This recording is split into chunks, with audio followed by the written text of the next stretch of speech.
Assalamualaikum warahmatullahi wabarakatuh.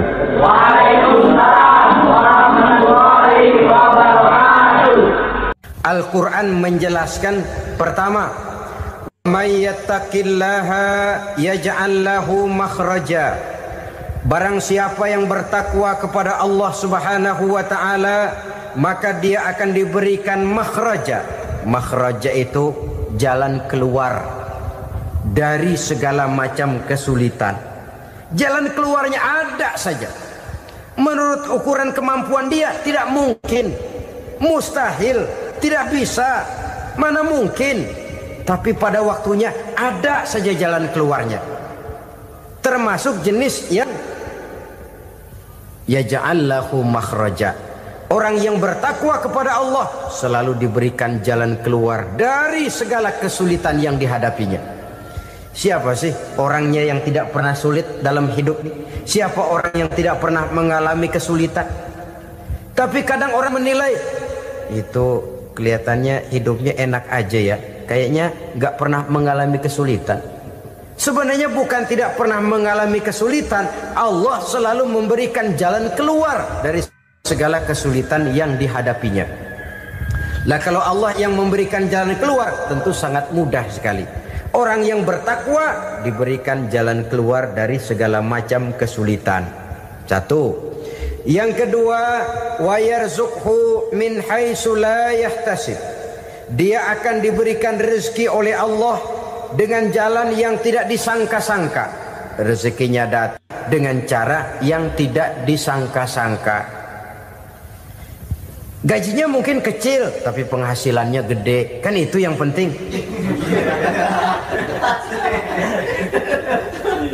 Gaji dan penghasilan kan lain tuh. Boleh jadi gaji kecil, asal penghasilan gede, kan nikmat hidup itu. Nah, penghasilan ini ada yang bisa kita perkirakan. Bisa kita perkirakan. Misalnya gaji itu tadi. Kalau saya kerja, gaji saya begini. Ada rezeki yang masuk min haitsu la yahtasib.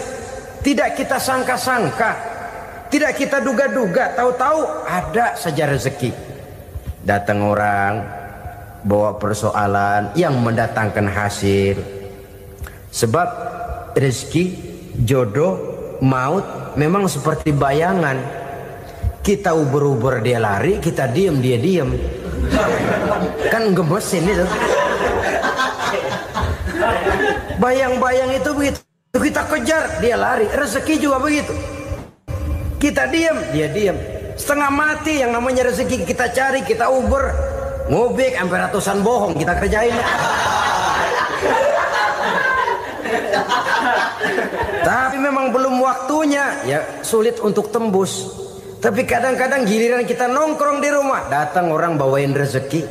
Itulah yang namanya rezeki. Tapi ini untuk orang yang bertakwa.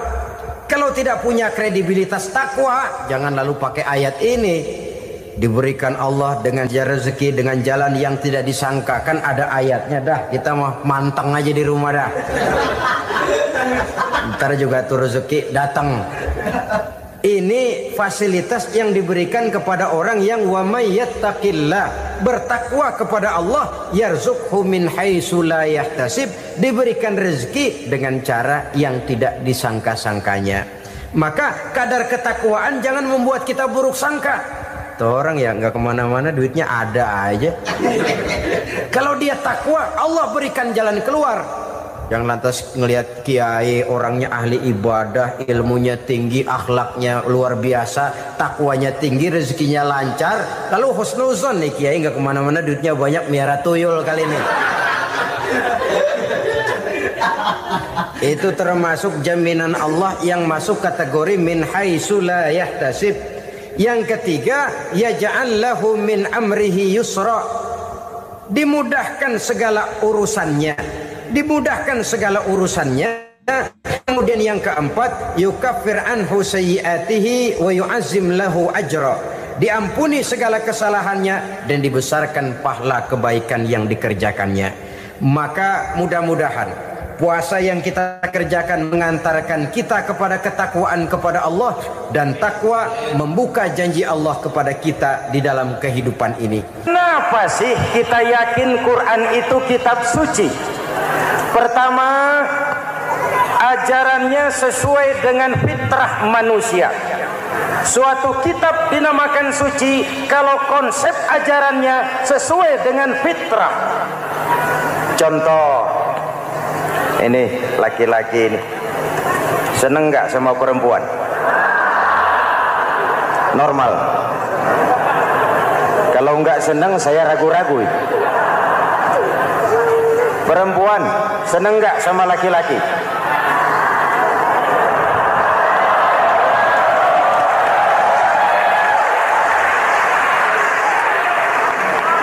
Ini fitrah.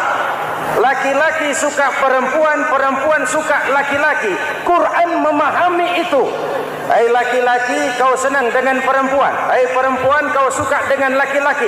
Oke, lewat sini, lewat pintu yang disebut nikah. Kalau kitab suci melarang nikah, itu bertentangan dengan fitrah manusia.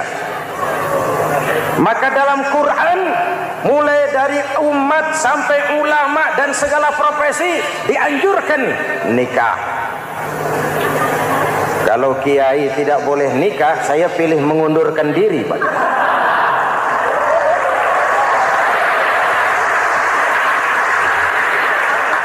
Itu bertentangan dengan fitrah. Lagian mubazir dikasih perabotan nggak dipakai.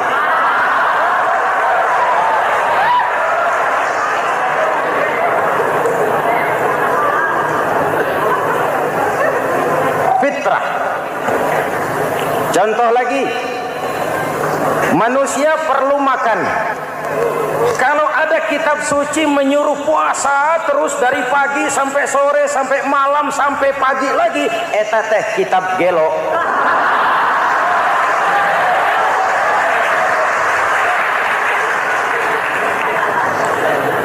Quran sesuai dengan fitrah. Puasa mulai dari imsak sampai datang waktu maghrib. Puasa ngebleng dari pagi sampai sore sampai malam merusak kesehatan. Malam berpuasa boleh bergaul dengan istri. Kenapa? Fitrah. Kalau siang tidak boleh, malam tidak boleh, sebulan penuh panas kepala.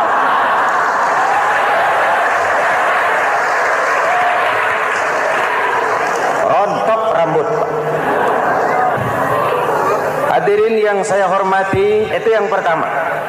Yang kedua, kita yakini Quran sebagai kitab suci karena isinya tidak saling bertentangan, konsekuen, konsisten.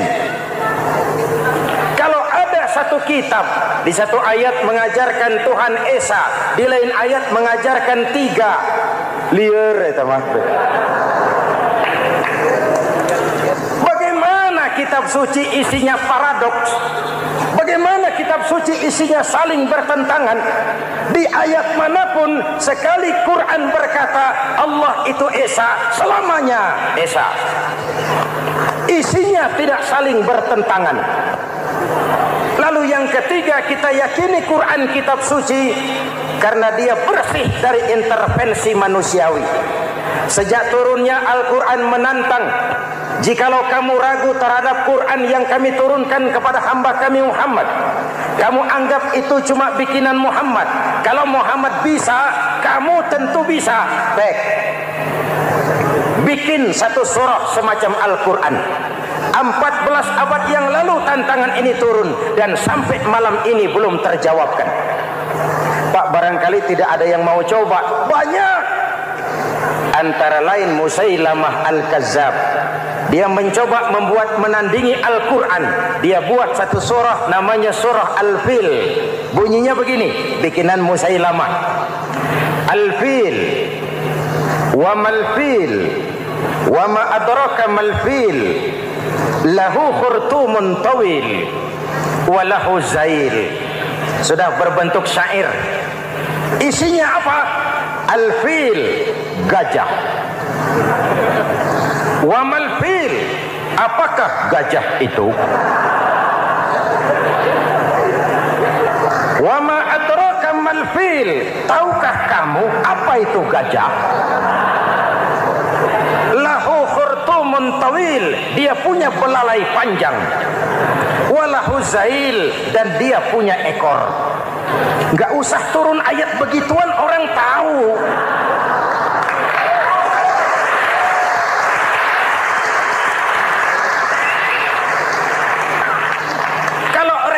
Mendekati, maka isi jauh panggang dari api. Kitab suci bersih dari campur tangan manusiawi. Maka Al-Quran, ke bahasa apapun dia diterjemahkan, naskah aslinya tetap ikut. Dia boleh diterjemahkan ke bahasa Sunda, bahasa Jawa, bahasa Padang, bahasa Inggris, bahasa Jerman, bahasa Belanda, naskah aslinya tetap ada. Kenapa? Bahasa ke bahasa perbedaannya sering frontal. Kalau dari gelas menjadi gelas, eta mah caket. Dari lamp menjadi lampu, itu masih serumpun. Tapi cokot Sunda dengan cokot Jawa, itu jauh bedanya. Atos Sunda dengan atos Jawa, itu jauh. Ulama Sunda sama ulama Jawa nggak pernah akur kalimat atos ini.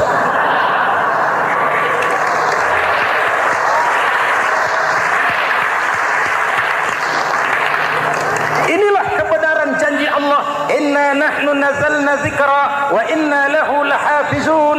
Kami yang turunkan Al-Quran, kami yang akan menjaganya. Ribuan orang hafal Al-Quran. Lalu apa pesan-pesan misi utama Al-Quran? Pertama, menegakkan tauhid. Ini yang lebih dahulu, membentuk kualitas sumber daya manusia dengan menanamkan nilai-nilai keimanan, membebaskan dari ketergantungan kepada benda. Ya ayyuhan nasu ubudu rabbakumul ladzi khalaqakum. Hai manusia, Tuhanmu yang perlu kau sembah hanyalah Tuhan yang telah menciptakan kamu. Jangan menyembah Tuhan yang tidak pernah menciptakan kamu.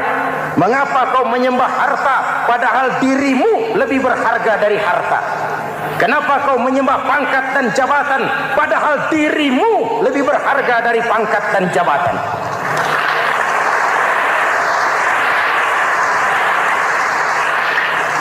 Diajak rasio berpikir, Tuhanmu yang perlu kau sembah hanyalah Tuhan yang menciptakan kamu. Dan Tuhan yang menciptakan kamu itu Tuhan yang lam yalid walam yulad, yang laisa kamislihi syai'un, dan itulah Allah Subhanahu wa taala. Ayo orang teh, ayeuna teh. Boleh pakai teh?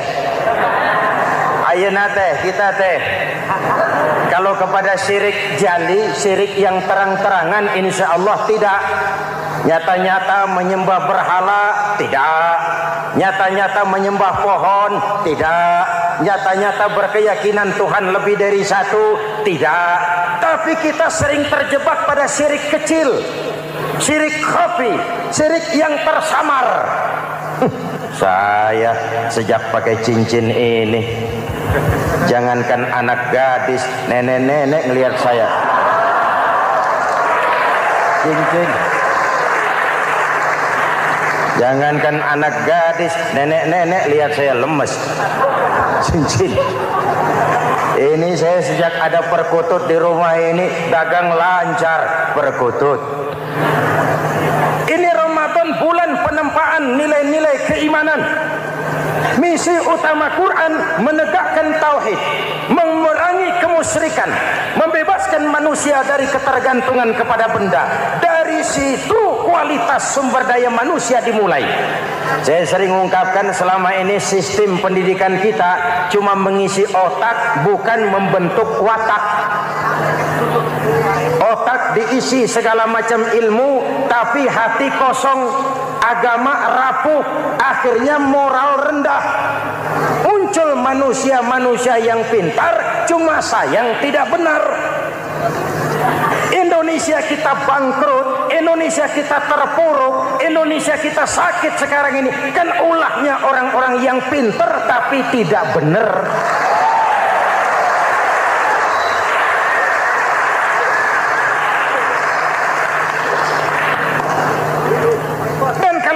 bicara kayak begini, ini bukan pidato politik, ini nurani politik naon kadut.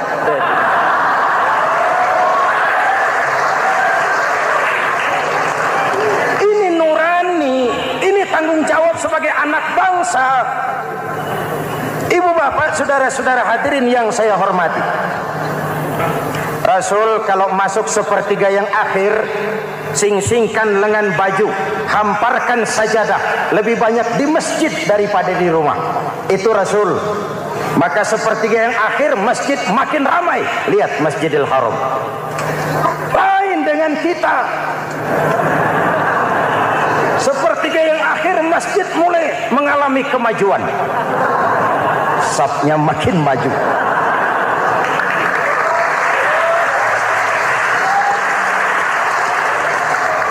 Pasar ramai, terminal beludak. Padahal sepertiga yang akhir itu puncak. Padahal di situ nilai tambah. Dan anggap ini Ramadan terakhir yang diberikan Allah kepada kita. Kenapa? Memang tidak ada jaminan tahun depan ketemu Ramadan lagi.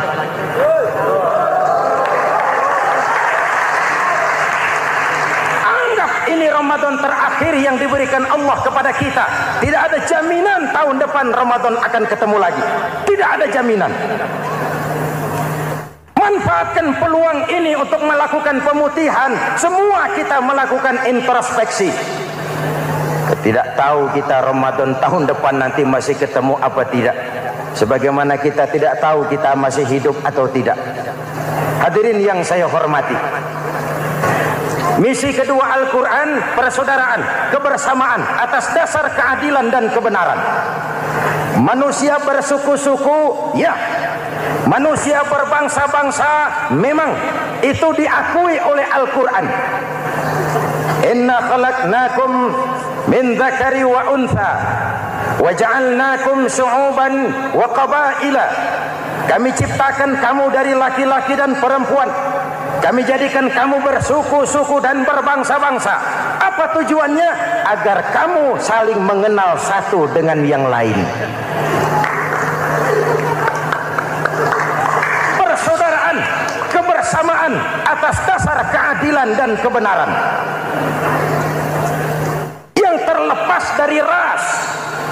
Dari manapun orang datang, apapun warna kulitnya, dari suku apapun ia dilahirkan, kalau akidahnya sama, itu kan saudara kita.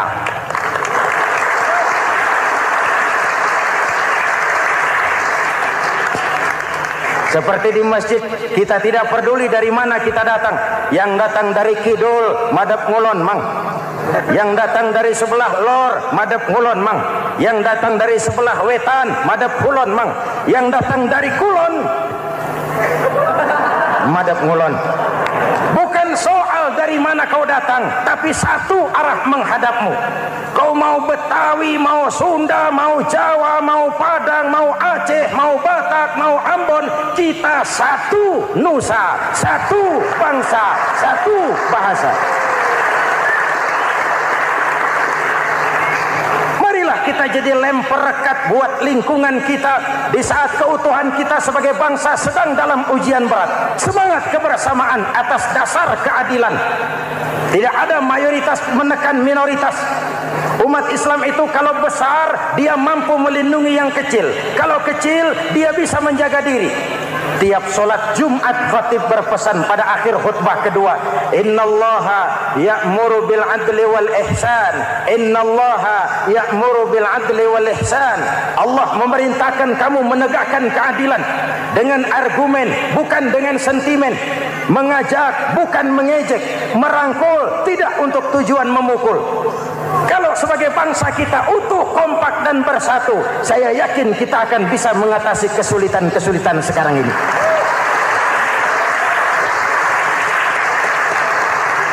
Kan kita prihatin kadang-kadang tawuran antar desa, antar RT, antar RW, antar kecamatan, sampai antar elit di atas. Makanya saya ulang lagi pesan ini. Kalau elit di atas tawuran, jadilah penonton yang baik. Saudara-saudara kaum muslimin yang saya cintai, kita prihatin, kita seakan tercabut dari akar budaya kita sebagai bangsa. Kenapa kita yang berfalsafahkan Pancasila, kenapa kita yang berketuhanan yang Maha Esa tiba-tiba jadi beringas dan brutal? Ada maling ayam ketangkap, disiram bensin, dibakar hidup-hidup. Kok kita bisa begitu? Street justice, pengadilan jalanan mulai tegak. Iyalah kita tidak puas dengan kerja aparat kita, tapi jangan main hakim sendiri. Ini negara, bukan hutan.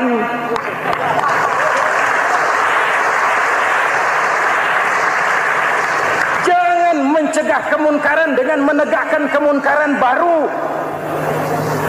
Oleh hal-hal yang sepele yang mestinya kita bisa mencari jalan keluar dengan baik. Ayo luruskan saf, rapatkan barisan, satukan langkah, tautkan hati. Kita satu umat yang satu, diikat oleh Al-Quran. Hanya dengan kebersamaan kita akan mampu menata hari esok yang lebih baik atas dasar keadilan dan kebenaran. Dulu teh Muhammad Toha teriak takbir ngadepi Belanda. Bung Tomo teriak takbir ngadepi Belanda. Ayeuna takbir ngadepi batur sadulur salembur. Nanaunan.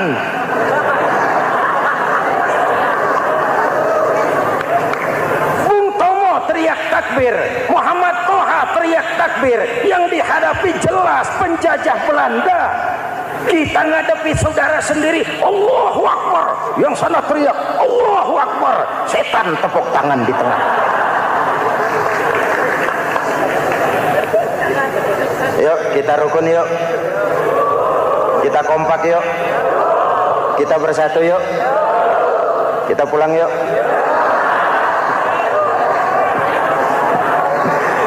Ini misi kedua. Misi yang ketiga, Al-Quran membebaskan manusia dari gaya hidup sekuler. Quran mengingatkan, awas bung, ada hidup sesudah mati, ada akhirat sesudah dunia. Lebih untung orang yang percaya akhirat daripada yang tidak. Paling tidak hidupnya normatif. Contoh, saudara yakin akhirat ada, lalu saudara hidup baik-baik, menjauhi yang munkar, meninggalkan yang haram, saudara sujud, puasa, jihad, lalu saudara mati. Setelah mati ternyata akhirat tidak ada. Tidak ada ruginya. Paling kurang kita sudah dicatat sebagai orang baik. Sebaliknya, saudara tidak percaya sama akhirat, lalu hidup seenaknya, judi, mabuk, zina, nipu orang, korupsi, tenggelam dalam kemunkaran, lalu mati. Setelah mati ternyata akhirat ada. Kemana anjen? Lebih untung orang yang percaya akhirat ketimbang yang tidak. Hidupnya ada rem. Iya pak, saya kepengen banyak uang, tapi kalau main judi nanti di akhirat bagaimana? Iya, saya kepengen jadi orang kaya, tapi kalau korupsi, nipu orang, buka peternakan tuyul, nanti di akhirat bagaimana? Gaya hidup yang berkeseimbangan. Ada hidup sesudah mati dan ada akhirat sesudah dunia. Yang keempat, Quran membebaskan manusia dari belenggu kebodohan. Quran ayat yang pertama turun sudah berkata, Iqra, baca, kamu jangan jadi bodoh. Kebodohan menimbulkan kemiskinan, kemiskinan mendekatkan kepada kekufuran. Yang kelima, ini kado buat ibu-ibu. Quran mengangkat harkat, derajat dan martabat kaum wanita. Sebelum Quran turun, sebelum Islam datang, nasib wanita sangat menyedihkan. Dilahirkan hanya untuk melahirkan. Kalaupun berperan, peranannya tidak lebih segitiga. Dapur, sumur, kasur. Kasur, sumur, dapur. Dapur, sumur, kasur. Wanita dilecehkan, sekadar alat pemuas nafsu. Datang Islam, Rasul terenyuh. An-nisa imadul bilad. Wanita adalah tiangnya negara. Jikalau baik wanita, baik negara. Jikalau rusak wanita, hancur negara. Karena wanita negara jaya. Betul? Karena wanita negara hancur. Betul? Maka wanita adalah bidadari yang kadang-kadang setan. Kadang-kadang.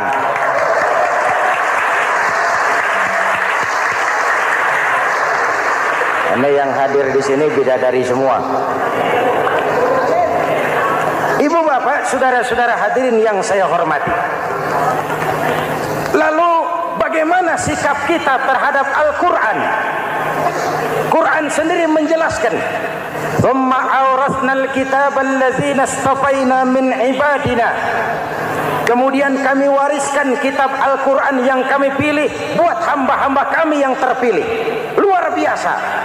Umatnya umat pilihan, rasulnya rasul pilihan, kitabnya pun kitab pilihan. Kami wariskan Al-Quran kepada hamba-hamba kami yang kami pilih. Bagaimana sikap mereka setelah menerima Al-Quran? Terbagi tiga. Pertama, faminhum zalimun linafsihi. Di antara mereka ada yang setelah menerima Al-Quran lalu zalim kepada dirinya sendiri.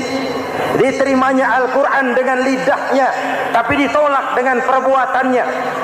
Mulutnya menjunjung Al-Quran, perbuatannya menginjak Al-Quran.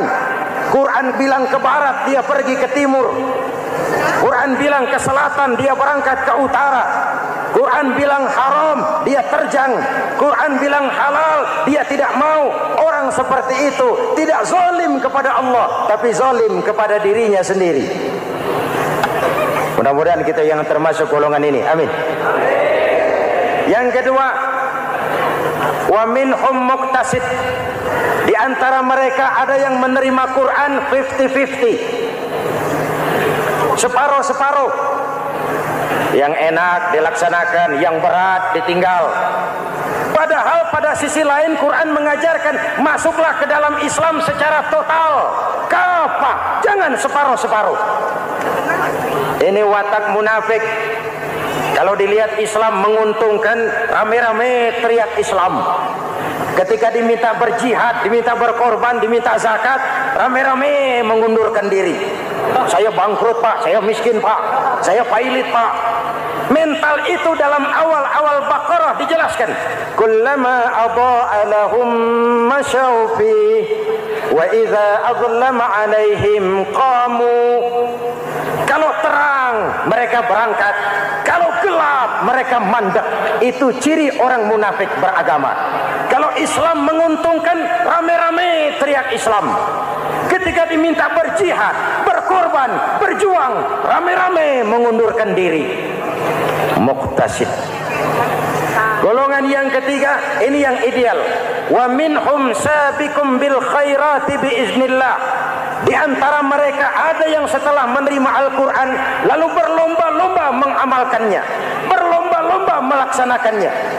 Jangan sampai yang baca Quran dengan suara merdu dapat piala, yang mengamalkan Quran dengan konsekuen dapat penjara.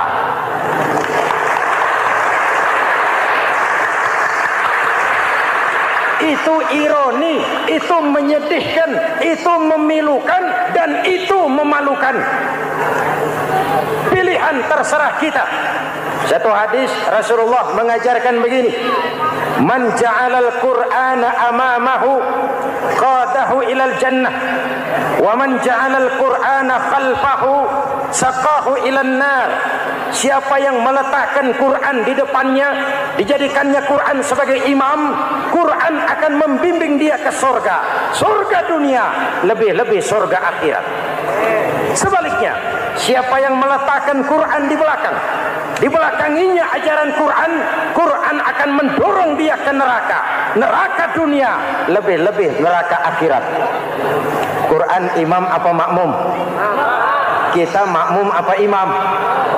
Makmum ikut imam apa imam ikut makmum? Makmum ikut imam. Jikalau Quran adalah imam, jikalau kita adalah makmum. Ke barat kata Quran, ke barat kita berangkat.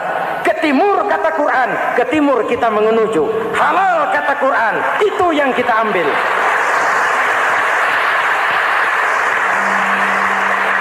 Mari kita jadikan Ramadan sebagai bulan di mana sedikit demi sedikit kita berupaya kembali menjadi generasi yang Qur'ani. Rasulullah pernah ditanya, kalau Tuhan wafat ya Rasul, kemana kami minta nasihat? Aku tinggalkan kamu dua nasihat. Satu yang diam saja, satu yang bisa bicara. Yang bisa bicara apa ya Rasul? Al-Quran. Minta nasihat Quran. Yang diam saja apa ya Rasul? Maut. Dalam hidup ada dua nasihat. Nasihat yang bisa bicara, Al-Quran. Nasihat yang diam saja, maut. Mau dagang, minta nasihat Quran. Mau bertetangga, minta nasihat Quran. Itu nasihat. Nasihat yang kedua, diam saja, tahu-tahu datang maut. Makanya anggap ini Ramadan terakhir yang diberikan Allah kepada kita. Karena tahun depan tidak ada jaminan kita bertemu Ramadan.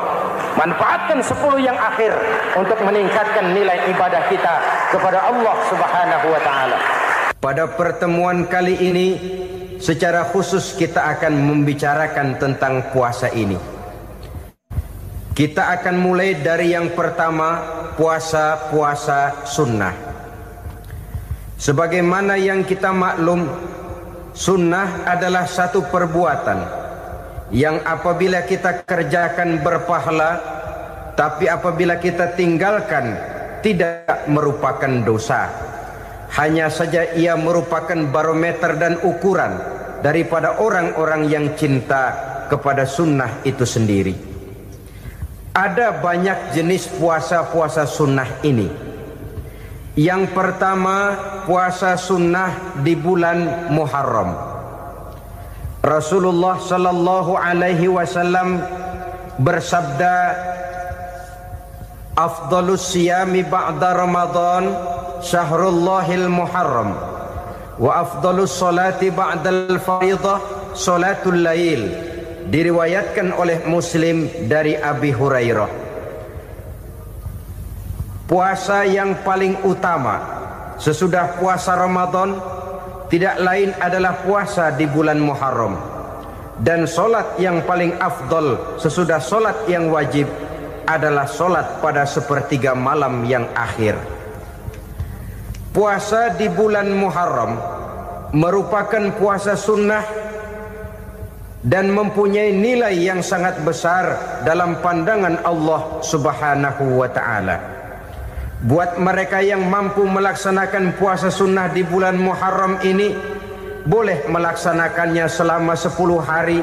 Hari yang pertama, boleh juga 3 hari saja, atau setidak-tidaknya 1 hari daripada bulan Muharram. Yang kedua, puasa 10 hari daripada bulan Zulhijjah. Karena bulan Zulhijjah ini memang termasuk bulan yang dimuliakan oleh Allah Subhanahu wa taala. Pertama, di sana ada hari Tarwiyah, ada hari Arafah, ada hari kurban, ada talbiyah, ada pelaksanaan haji dengan segala manasiknya. Maka puasa sunnah di bulan Zulhijjah merupakan amalan yang sangat utama dan besar pahalanya dalam pandangan Allah Azza wa Jalla. Sebagian ulama menjelaskan, man shoma hazihil ayyam akramahullahu bi asyri asya'in. Siapa orang yang melaksanakan ibadah puasa sunnah pada hari-hari 10 di bulan Zulhijjah ini, Allah Subhanahu wa ta'ala akan memuliakannya dengan 10 macam perkara. Saudara, ini keuntungannya. Yang pertama, orang yang puasa di hari-hari 10 bulan Zulhijjah diberikan al-barakah fi umrihi, diberikan keberkahan pada umurnya. Setiap kita ingin memperoleh umur yang berkah. Umur yang berkah itu yang bagaimana? Apa yang jumlahnya panjang? Mungkin. Tetapi yang jelas umur yang berkah ini adalah umur yang bisa dipertanggungjawabkan di hadapan Allah Subhanahu wa ta'ala. Artinya umur yang diisi penuh dengan kebajikan, umur yang diisi dengan segala macam kegiatan ibadah, dan umur yang Dengan demikian sungguh pun kita sudah mati, jasad terkubur dalam tanah, nama kita akan tetap hidup, dikenal orang oleh karena kebajikan yang kita kerjakan. Saya kira akan lebih merupakan azab ketimbang nikmat kalau orang diberikan umur panjang tapi hanya untuk menumpuk-numpuk dosa saja. Kan lebih baik mana? Umur pendek banyak pahala, umur panjang banyak dosa. Lebih baik mana? Saya yakin yang paling baik tentu umur panjang banyak pahala. Paling sial umur pendek dosa melulu. Sudah diberikan umur pendek tidak seberapa, dosa berlipat ganda. Itu kalau orang kampung bilang tekor namanya. Rugi. Umur pendek hanya untuk menumpuk-numpuk dosa. Boleh jadi kalau umat-umat zaman dulu, saudara, mereka diberikan umur panjang. Nabi Adam, kita tahu Nabi Adam itu 2000 tahun umurnya. Nabi Nuh 950 tahun. Umatnya ya rata-rata segitu itu.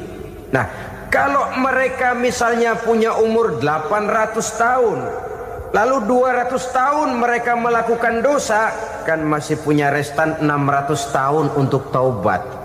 Karena umurnya diberikan jatah panjang. Kita ini oleh Allah Subhanahu wa taala, umat Nabi Muhammad ini umurnya pendek-pendek. Kalau nyontoh Nabi 63 tahun saja. Kalau diberikan 70 tahun umur kita sekarang, itu sudah dapat jatah lebih 7 tahun.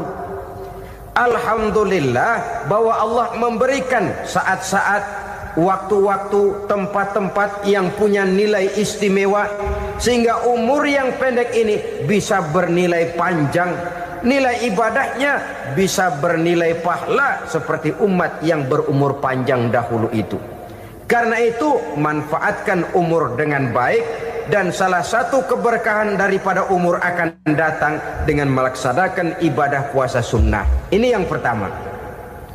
Yang kedua, az-ziyadatu fi malihi, berikan tambahan hartanya, menjadi orang kaya.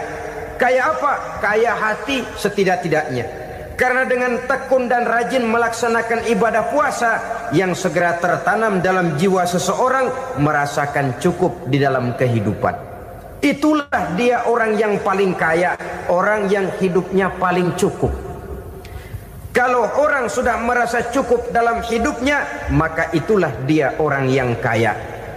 Saudara-saudara kaum muslimin rahimakumullah, puasa sunnah memberikan tambahan harta, usahanya berkembang, dengan demikian membawa keberkahan, hartanya makin bertambah, akan menunjang ibadahnya kepada Allah, lebih memantapkan dan membawa ketenangan dalam hidupnya.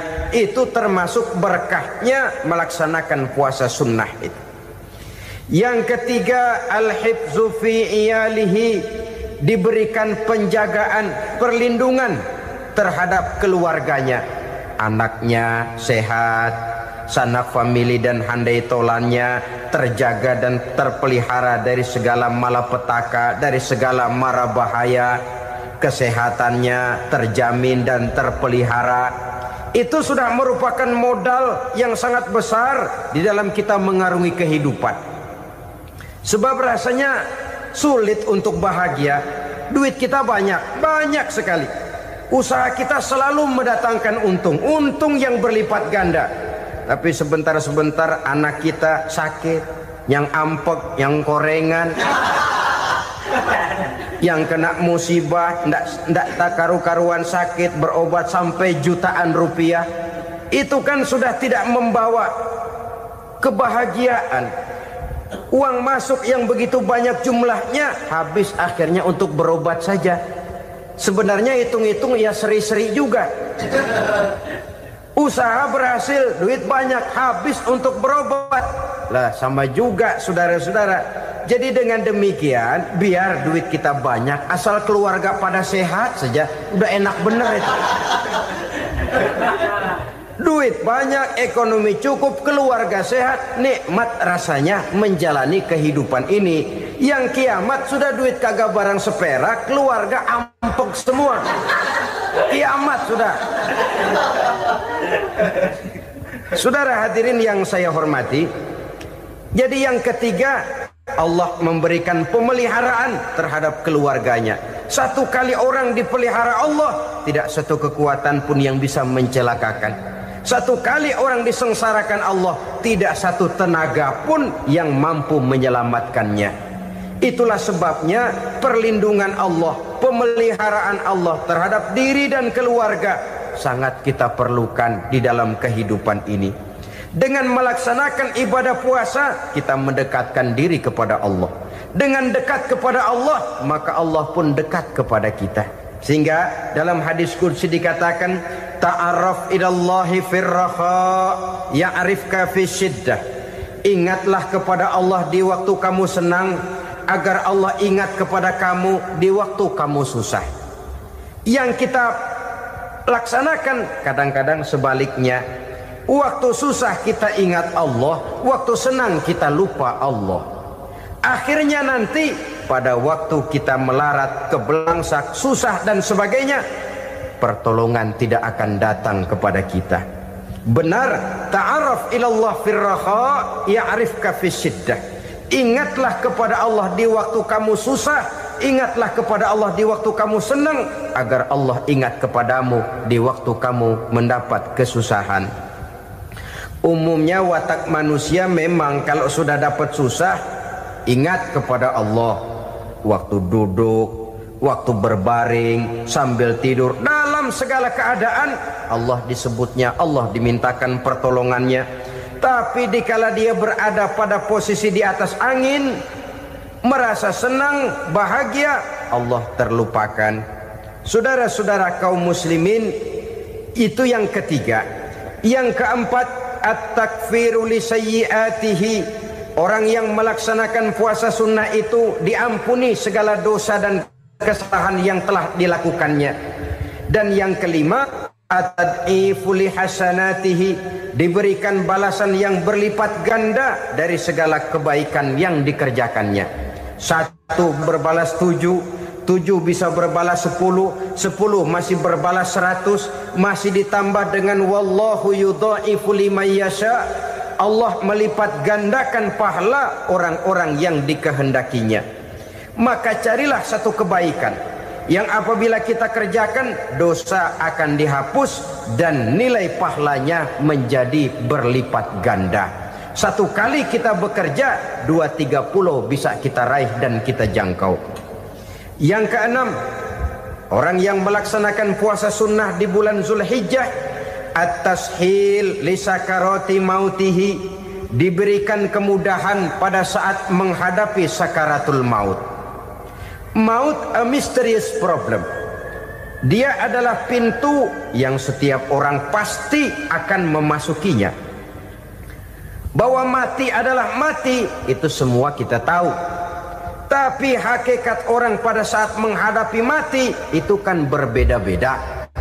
Ada yang matinya itu gampang sekali, persis orang tidur saja, tidak nampak gelisah, tidak bikin susah yang hidup, tidak gelimpangan di tempat tidur, persis seperti orang mau tidur saja. Ada yang sulit sekali menghadapi sakaratul maut, gelimpangan di tempat tidur, bikin bingung orang yang nunggu. Kadang-kadang seperti kerbau digorok lehernya. Saudara-saudara, sulit menghadapi sakaratul maut. Oleh karena itu Rasulullah sallallahu alaihi wasallam sering beliau itu kalau berdoa membaca Allahumma hawin alayya fi sakaratil maut. Ya Allah, mudahkan saya di dalam menghadapi sakaratul maut. Rasulullah saja, saudara, orang yang ibadahnya paling banyak, orang yang hatinya paling bersih, orang yang akhlaknya paling luhur, masih berdoa semacam ini. Mohon dimudahkan oleh Allah agar mudah menghadapi sakaratul maut. Apalagi kita, terus terang kita ini paling-paling kelas muhtalid, bangsa sama pahala mau sama dosa doyan. Lebih perlu lagi menghadapi sakaratul maut, sehingga apabila malaikat maut datang menjemput nyawa kita, dimudahkan, jangan dibikin sulit, supaya mudah. Jadilah orang baik-baik. Biasanya kalau banyak yang mati, malaikat maut juga kali main-mainin dulu tuh orang, kutak-katik, ditakut-takutin dan segala macam. Saudara hadirin yang saya hormati, maka menghadapi sakaratul maut ini merupakan kunci. Apakah seseorang bisa husnul khatimah atau bisa su'ul khatimah? Salah satu jalan untuk memudahkan diri menghadapi sakaratul maut, melaksanakan puasa sunnah di bulan Zulhijjah ini. Yang ketujuh, ad-diya'u li zulumati qabrihi, diberikan terang di alam kuburnya. Kubur, saudara tahu, saudara tentu sering lihat orang dimasukkan ke liang lahat, ditutup dengan papan, dinding ari kata kita di kampung, lalu diuruk lagi dengan tanah. Dalamnya liang lahat, gelapnya liang lahat, gelapnya diuruk dengan tanah, gelapnya di dalam kubur, tiga gelap yang menjadi satu. Bapak moyangnya gelap.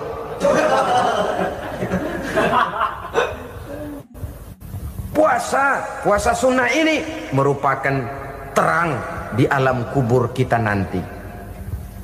Yang kedelapan, at-tasqil limizanihi, diberikan keringanan pada timbangan di hari akhirat nanti. Bahwa setelah dibangkitkan dari kubur, setiap kita akan menghadapi perhitungan, akan ditimbang segala macam kebaikan dan segala macam kejahatan yang pernah kita lakukan di dalam kehidupan. Orang yang melaksanakan ibadah puasa sunnah, at-tasqilu limizanihi, diberikan keringanan timbangan hari akhiratnya nanti. Yang kesembilan, an-najah minal bala, diberikan keselamatan dari segala macam bencana. Dan yang ke-10, as-su'ud ala darajatihi, diberikan ketinggian, naik derajatnya, derajat di dunia, lebih-lebih lagi derajat di akhirat nanti. Ini keutamaan yang diberikan Allah Subhanahu wa ta'ala kepada mereka yang melaksanakan ibadah puasa 10 hari di bulan Zulhijjah menurut penjelasan sebagian dari para ulama kita. Jadi setelah puasa Muharram ada lagi puasa Zulhijjah. Kemudian puasa sunnah yang ketiga, puasa sunnah pada hari Senin dan hari Kamis. Apa sumber hukumnya?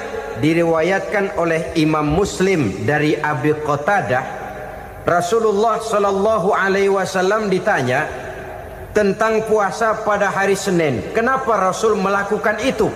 Beliau menjawab, zalika yaumu wulidtu fihi wa yaumu bu'istu au unzila alayya fihi.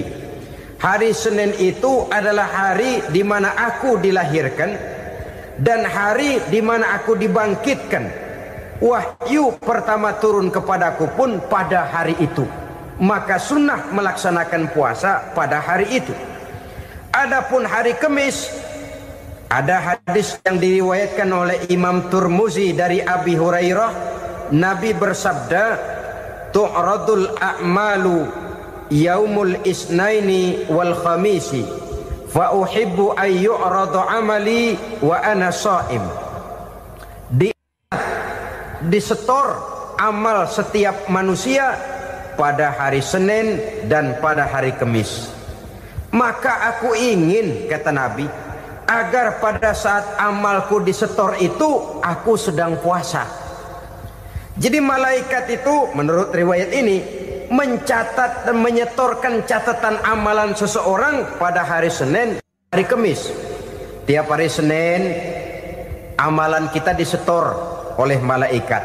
Catatan terakhir tentu yang sedang kita kerjakan, sehingga yang masuk daftar, saya tinggalkan orang ini, dia sedang puasa, karena naik catatan amalnya pada hari Senin. Kamis diangkat lagi, catatan paling akhir, saya tinggalkan orang ini, dia sedang puasa. Itu makna fa uhibbu ayyurada amali wa ana shaim. Aku senang kalau pada saat amalku disetor, catatan paling akhir aku lagi puasa. Satu keistimewaan. Alangkah celaka tiap amalan disetor kita sedang berbuat jahat. Senin, Kemis, teler, mabok, judi. Tiap amalan disetor, catatan akhirnya saya tinggalkan si fulan lagi teler. Laporan Senin. Kemis laporan lagi, saya tinggalkan si fulan lagi mirit kartu. Saudara hadirin yang saya muliakan, alangkah jeleknya catatan kita. Oleh karena itu sunnah puasa pada hari Senin dan hari Kemis. Ini amalan sunnah, saudara-saudara. Dan oleh karena ini amalan sunnah, sebagian ulama memberikan penjelasan, walaupun lupa niat, kalau sudah malam itu lupa niat, boleh niatnya sudah siang puasa sunnah ini, dengan catatan dari pagi belum makan apa-apa. Malam saudara lupa, tahu-tahu ingat ini hari Senin, dah jam 10, niatlah jam 10 itu sah puasanya, asal dari pagi belum makan apa-apa. Tapi kalau sudah dapat 2 piring baru niat jam 10, itu lain, ngojek namanya. Jadi puasa sunnah yang ketiga, puasa pada hari Senin dan hari Kamis. Yang keempat, puasa jenis sunnah yang keempat, puasa 6 hari di bulan Syawal. Diriwayatkan oleh Imam Muslim dari Abi Ayyub bahwa Nabi bersabda, "Man shoma Ramadhana summa atba'ahu sittan min Syawal kana kasyamid dahri." Barang siapa yang berpuasa di bulan Ramadan, kemudian diikutinya dengan 6 hari di bulan Syawal, maka dia seolah-olah seperti orang yang berpuasa 1 abad lamanya. Allahu Akbar. Demikian besar keuntungannya. 6 hari di bulan Syawal sama dengan orang yang berpuasa 1 abad lamanya. Ini fadailul a'mal, saudara-saudara. Jangan diartikan karena menang sudah puasa 6 hari bulan Syawal, Ramadan tahun depannya lantas nggak puasa. Kenapa? Ukurannya sudah 1 abad. Bukan itu pengertiannya. Ini mendorong orang memberikan ganjaran pahala yang sedemikian besar. 6 hari setelah Ramadan, artinya di bulan Syawal.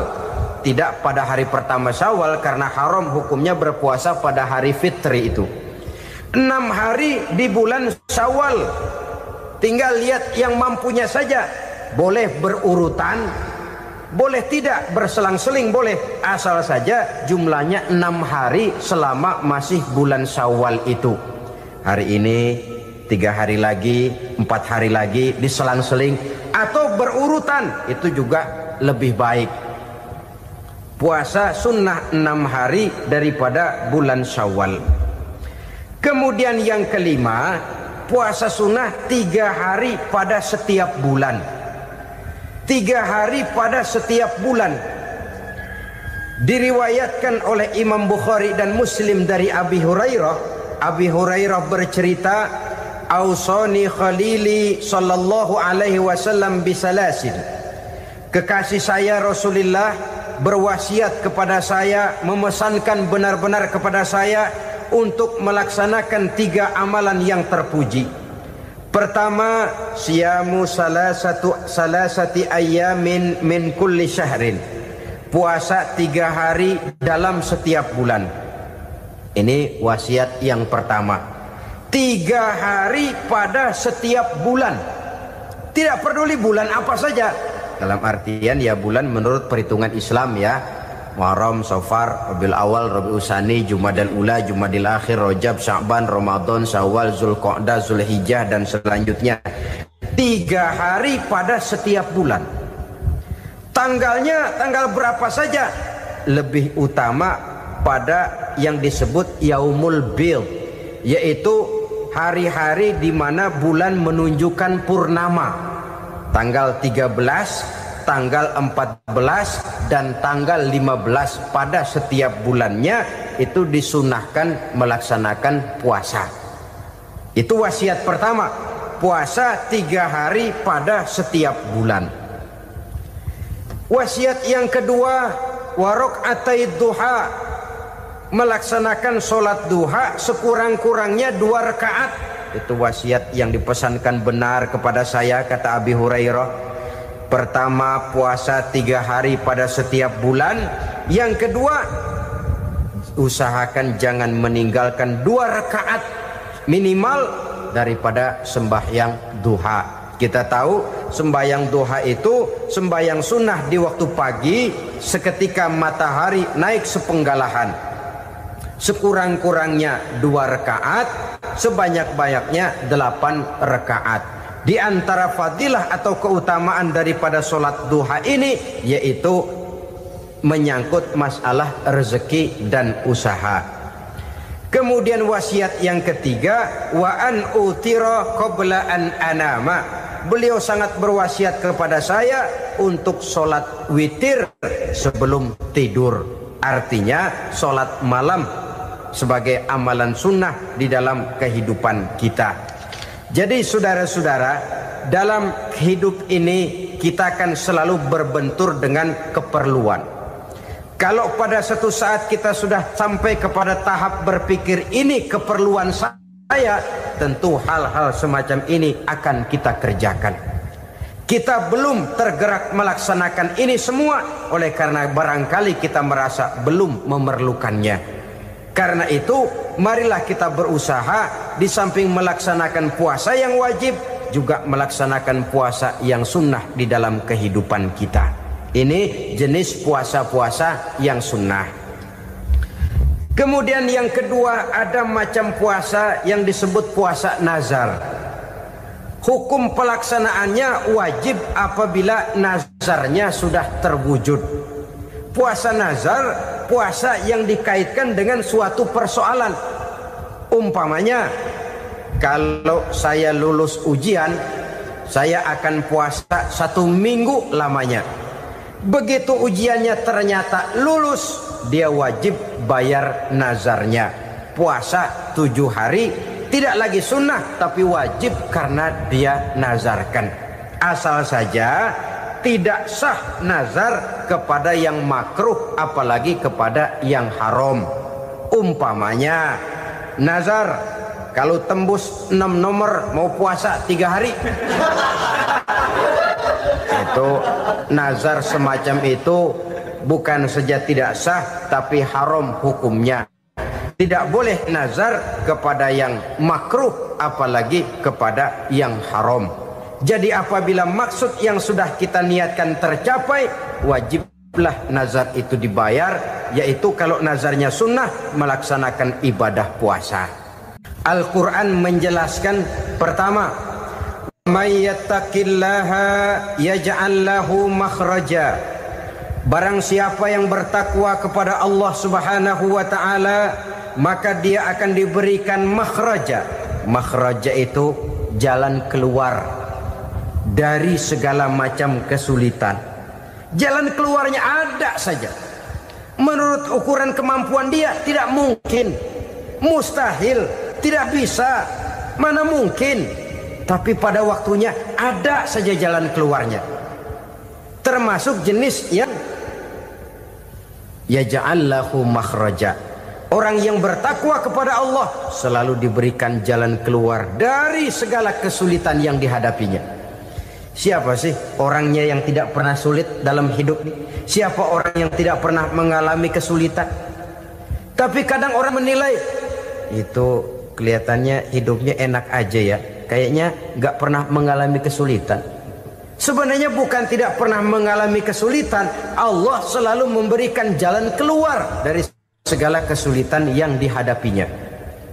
Lah kalau Allah yang memberikan jalan keluar, tentu sangat mudah sekali. Orang yang bertakwa diberikan jalan keluar dari segala macam kesulitan. Satu.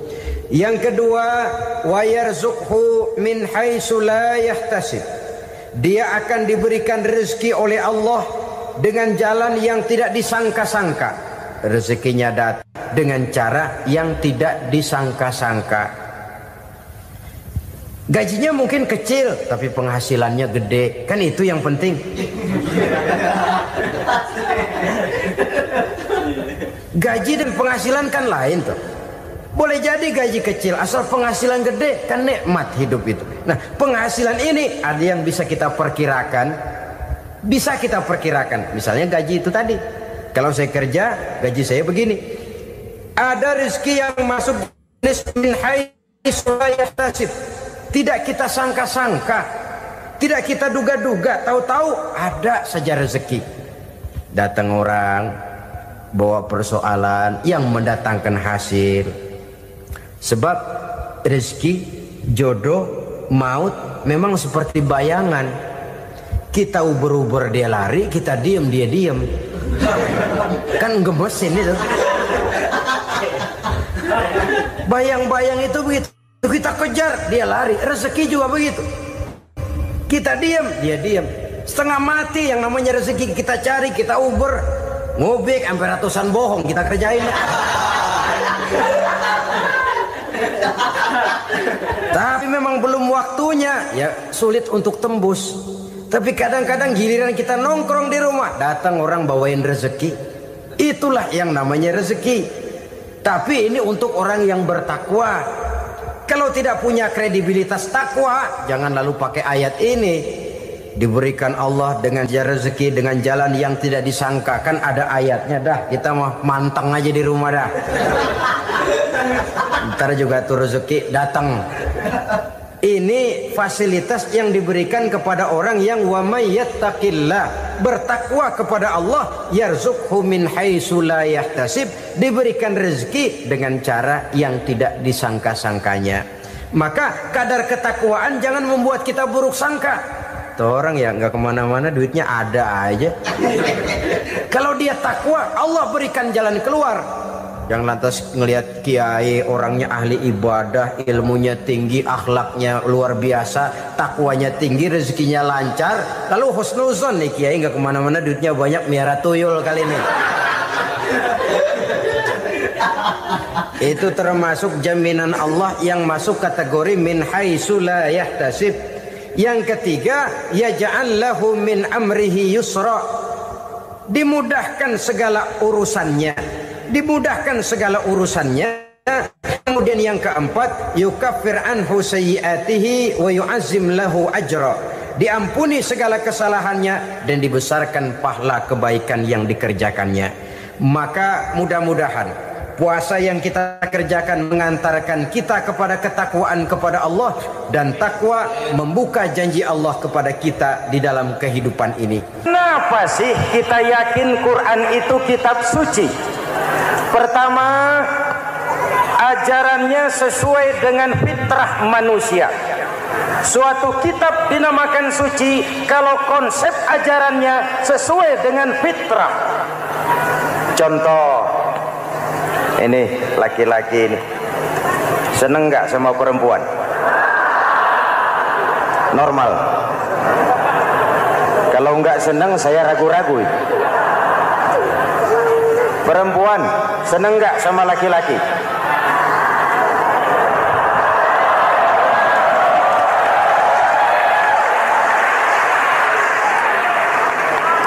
Ini fitrah. Laki-laki suka perempuan, perempuan suka laki-laki. Quran memahami itu. Hai laki-laki, kau senang dengan perempuan. Hai perempuan, kau suka dengan laki-laki. Oke, lewat sini, lewat pintu yang disebut nikah. Kalau kitab suci melarang nikah, itu bertentangan dengan fitrah manusia. Maka dalam Quran, mulai dari umat sampai ulama dan segala profesi dianjurkan nikah. Kalau kiai tidak boleh nikah, saya pilih mengundurkan diri, Pak.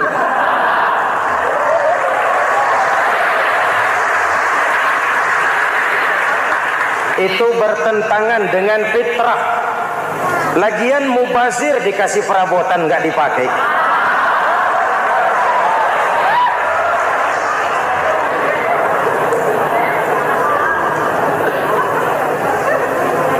fitrah.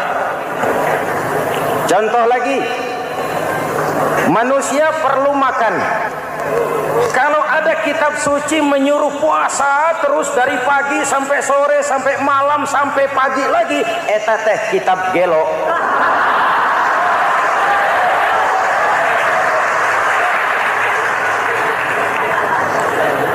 Quran sesuai dengan fitrah, puasa mulai dari imsak sampai datang waktu maghrib.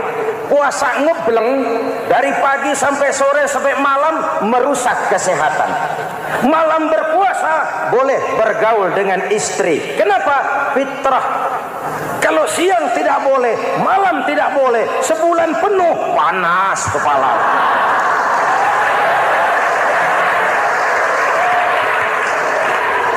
Rontok rambut. Hadirin yang saya hormati, itu yang pertama. Yang kedua, kita yakini Quran sebagai kitab suci karena isinya tidak saling bertentangan, konsekuen, konsisten. Kalau ada satu kitab, di satu ayat mengajarkan Tuhan Esa, di lain ayat mengajarkan 3, liar itu mah. Kitab suci isinya paradoks. Bagaimana kitab suci isinya saling bertentangan? Di ayat manapun sekali Quran berkata Allah itu Esa, selamanya Esa. Isinya tidak saling bertentangan. Lalu yang ketiga, kita yakini Quran kitab suci karena dia bersih dari intervensi manusiawi. Sejak turunnya Al-Quran menantang, jikalau kamu ragu terhadap Quran yang kami turunkan kepada hamba kami Muhammad, kamu anggap itu cuma bikinan Muhammad. Kalau Muhammad bisa, kamu tentu bisa. Baik, bikin satu surah semacam Al-Quran. 14 abad yang lalu tantangan ini turun dan sampai malam ini belum terjawabkan. Pak, barangkali tidak ada yang mau coba. Banyak. Antara lain Musailamah Al-Kazzab. Dia mencoba membuat menandingi Al-Quran. Dia buat satu surah namanya surah Al-Fil. Bunyinya begini, bikinan Musailamah. Al-Fil wa mal-fil wa ma adraka mal-fil lahu khurtumun tawil wa lahu zail. Sudah berbentuk syair. Isinya apa? Al-Fil, gajah. Wa mal-fil, apakah gajah itu? Wa ma adraka mal-fil, tahukah kamu apa itu gajah? Lahu khurtumun tawil, dia punya belalai panjang. Wa lahu zail, dan dia punya ekor. Gak usah turun ayat begituan, orang tahu.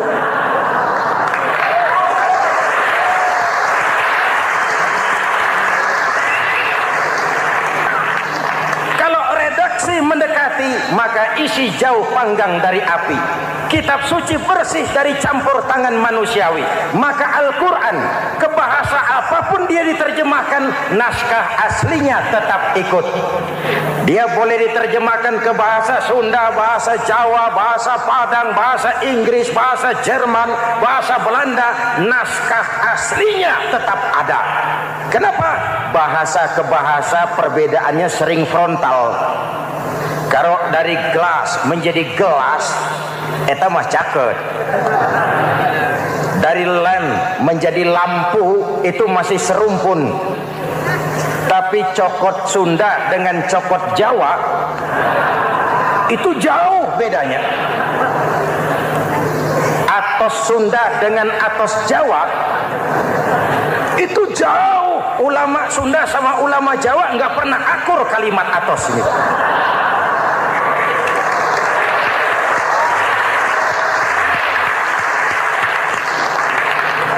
Inilah kebenaran janji Allah, inna nahnu nazzalna dzikra wa inna lahu lahafizun. Kami yang turunkan Al-Quran, kami yang akan menjaganya. Ribuan orang hafal Al-Quran. Lalu apa pesan-pesan misi utama Al-Quran? Pertama, menegakkan tauhid. Ini yang lebih dahulu. membentuk kualitas sumber daya manusia dengan menanamkan nilai-nilai keimanan, membebaskan dari ketergantungan kepada benda. Ya ayyuhan nasu ubudu rabbakumul ladzi khalaqakum. Hai manusia, Tuhanmu yang perlu kau sembah hanyalah Tuhan yang telah menciptakan kamu. Jangan menyembah Tuhan yang tidak pernah menciptakan kamu. Mengapa kau menyembah harta padahal dirimu lebih berharga dari harta? Kenapa kau menyembah pangkat dan jabatan padahal dirimu lebih berharga dari pangkat dan jabatan?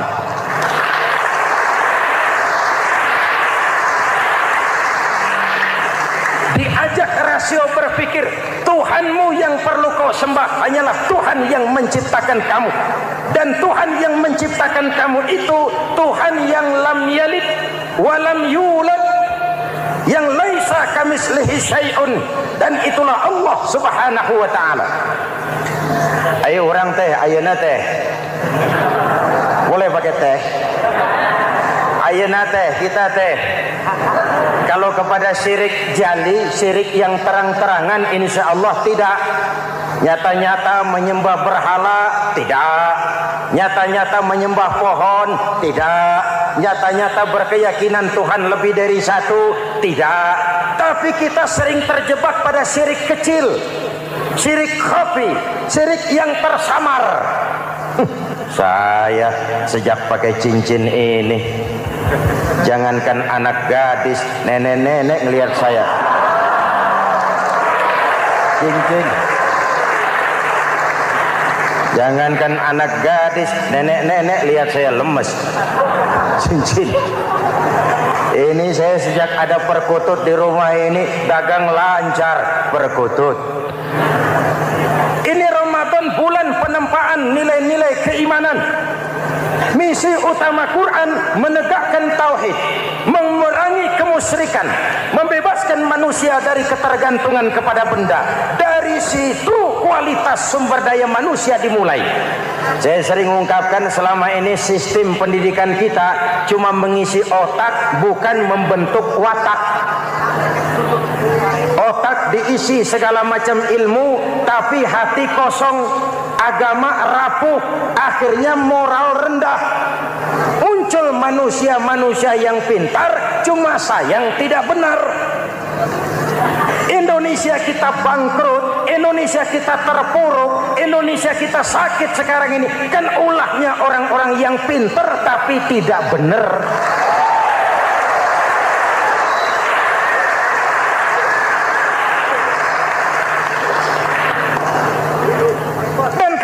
Bicara kayak begini, ini bukan pidato politik, ini nurani. Politik naon kadut.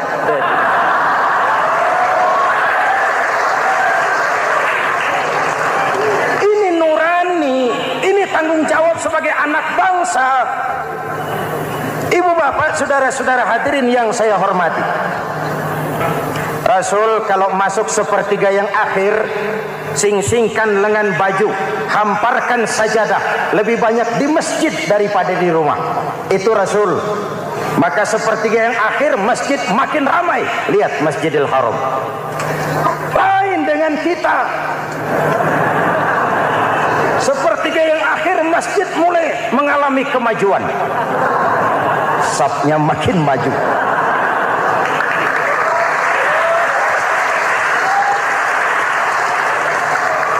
Pasar ramai, terminal beludak. Padahal sepertiga yang akhir itu puncak. Padahal di situ nilai tambah. Dan anggap ini Ramadan terakhir yang diberikan Allah kepada kita. Kenapa? Memang tidak ada jaminan tahun depan ketemu Ramadan lagi.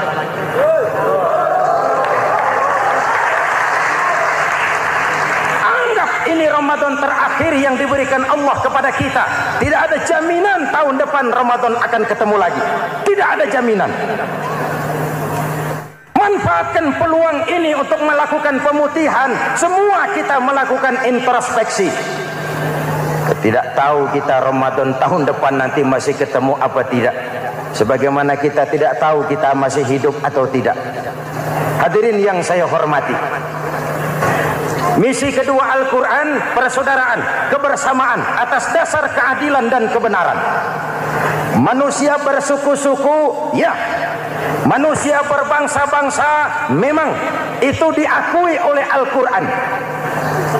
Inna khalaqnakum min dzakari wa untha wa ja'alnakum syu'uban wa qabaila. Kami ciptakan kamu dari laki-laki dan perempuan. Kami jadikan kamu bersuku-suku dan berbangsa-bangsa. Apa tujuannya? Agar kamu saling mengenal satu dengan yang lain. Persaudaraan, kebersamaan atas dasar keadilan dan kebenaran. Yang terlepas dari ras. Dari manapun orang datang, apapun warna kulitnya, dari suku apapun ia dilahirkan, kalau akidahnya sama, itu kan saudara kita.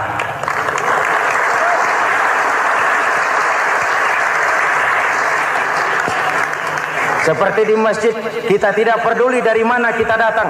Yang datang dari kidul, madhab ngulon mang. Yang datang dari sebelah lor, madhab ngulon mang. Yang datang dari sebelah wetan, madhab kulon mang. Yang datang dari kulon, madhab ngulon. Bukan soal dari mana kau datang, tapi satu arah menghadapmu.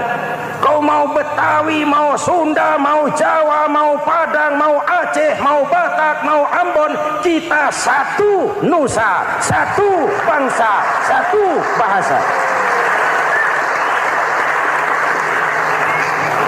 Kita jadi lem perekat buat lingkungan kita di saat keutuhan kita sebagai bangsa sedang dalam ujian berat. Semangat kebersamaan atas dasar keadilan. Tidak ada mayoritas menekan minoritas. Umat Islam itu kalau besar, dia mampu melindungi yang kecil. Kalau kecil, dia bisa menjaga diri. Tiap solat Jumat khatib berpesan pada akhir khutbah kedua, innallaha ya'muru bil adli wal ihsan. Innallaha ya'muru bil adli wal ihsan. Allah memerintahkan kamu menegakkan keadilan dengan argumen, bukan dengan sentimen. Mengajak, bukan mengejek. Merangkul, tidak untuk tujuan memukul. Kalau sebagai bangsa kita utuh, kompak dan bersatu, saya yakin kita akan bisa mengatasi kesulitan-kesulitan sekarang ini.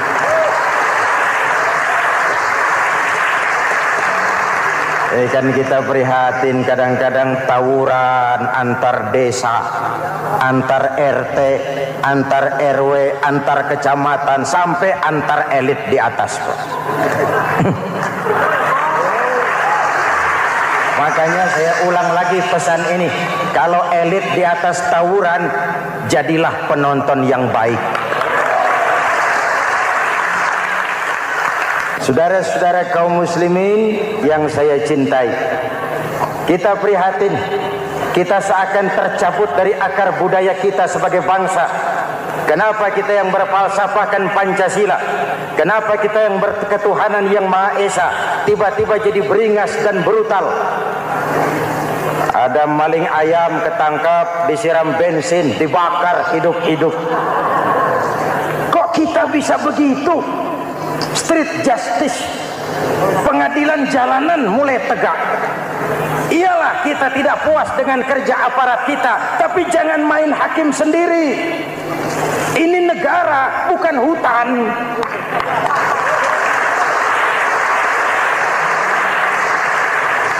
Jangan mencegah kemunkaran dengan menegakkan kemunkaran baru. Oleh hal-hal yang sepele, yang mestinya kita bisa mencari jalan keluar dengan baik. Ayo luruskan saf, rapatkan barisan, satukan langkah, tautkan hati. Kita satu umat yang satu, diikat oleh Al-Quran. Hanya dengan kebersamaan kita akan mampu menata hari esok yang lebih baik atas dasar keadilan dan kebenaran. Dulu teh Muhammad Toha teriak takbir ngadepi Belanda. Bung Tomo teriak takbir ngadepi Belanda. Ayeuna takbir ngadepi batur sadulur salembur.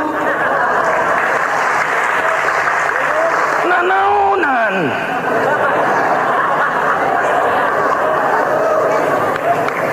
Bung Tomo teriak takbir, Muhammad Toha teriak takbir. Kita ngadepi saudara sendiri, Allahu Akbar, yang sana teriak Allahu Akbar, setan tepuk tangan di tengah. Yuk kita rukun yuk, kita kompak yuk, kita bersatu yuk, kita pulang yuk.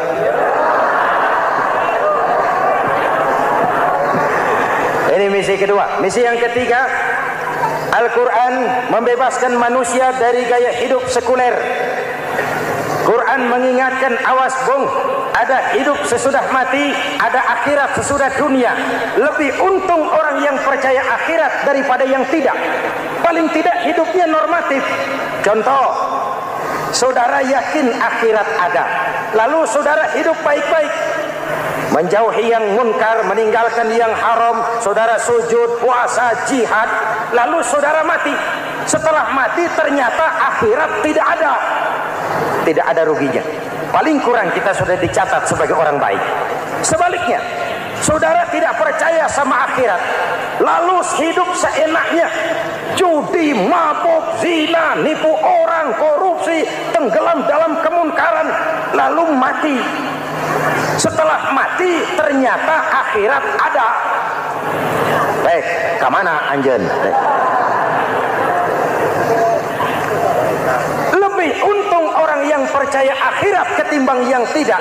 Hidupnya ada rem. Iya pak, saya kepengen banyak uang, tapi kalau main judi nanti di akhirat bagaimana? Iya, saya kepengen jadi orang kaya, tapi kalau korupsi, nipu orang, buka peternakan tuyul, nanti di akhirat bagaimana? Gaya hidup yang berkeseimbangan. Ada hidup sesudah mati dan ada akhirat sesudah dunia. Yang keempat, Quran membebaskan manusia dari belenggu kebodohan. Quran ayat yang pertama turun sudah berkata, Iqra, baca, kamu jangan jadi bodoh. Kebodohan menimbulkan kemiskinan, kemiskinan mendekatkan kepada kekufuran. Yang kelima, ini kado buat ibu-ibu. Quran mengangkat harkat, derajat dan martabat kaum wanita. Sebelum Quran turun, sebelum Islam datang, nasib wanita sangat menyedihkan. Dilahirkan hanya untuk melahirkan. Kalaupun berperan, peranannya tidak lebih segitiga. Dapur, sumur, kasur. Kasur, sumur, dapur. Dapur, sumur, kasur. Wanita dilecehkan, sekadar alat pemuas nafsu. Datang Islam, Rasul terenyuh, An-nisa imadul bilad. Wanita adalah tiangnya negara. Jikalau baik wanita, baik negara. Jikalau rusak wanita, hancur negara. Karena wanita, negara jaya. Betul? Karena wanita, negara hancur. Betul? Maka wanita adalah bidadari yang kadang-kadang setan. Kadang-kadang.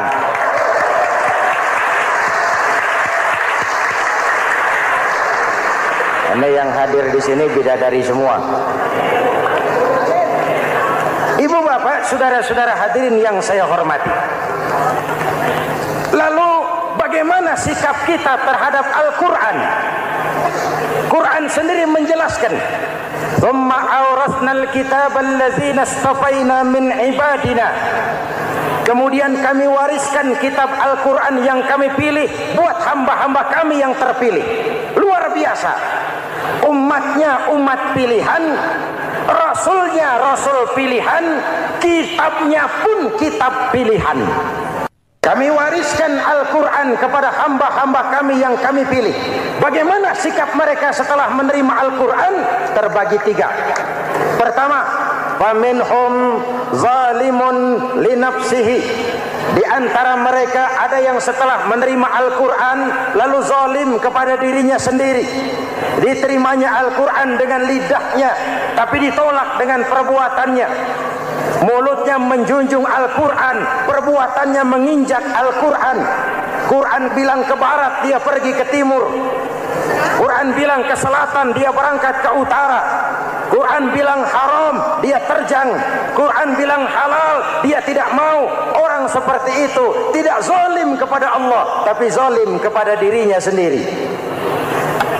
Mudah-mudahan kita yang termasuk golongan ini. Amin. Yang kedua, wa minhum muqtasid. Di antara mereka ada yang menerima Quran 50-50. Separuh-separuh. Yang enak dilaksanakan, yang berat ditinggal. Padahal pada sisi lain Quran mengajarkan masuklah ke dalam Islam secara total, kafah, jangan separuh-separuh. Ini watak munafik. Kalau dilihat Islam menguntungkan, rame-rame teriak Islam. Ketika diminta berjihad, diminta berkorban, diminta zakat, rame-rame mengundurkan diri. Saya bangkrut pak, saya miskin pak, saya pailit pak.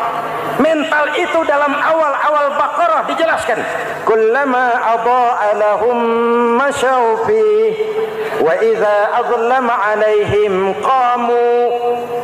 Kalau terang mereka berangkat, kalau gelap mereka mandek. Itu ciri orang munafik beragama. Kalau Islam menguntungkan, rame-rame teriak Islam. Ketika diminta berjihad, berkorban, berjuang, rame-rame mengundurkan diri. Muqtasid.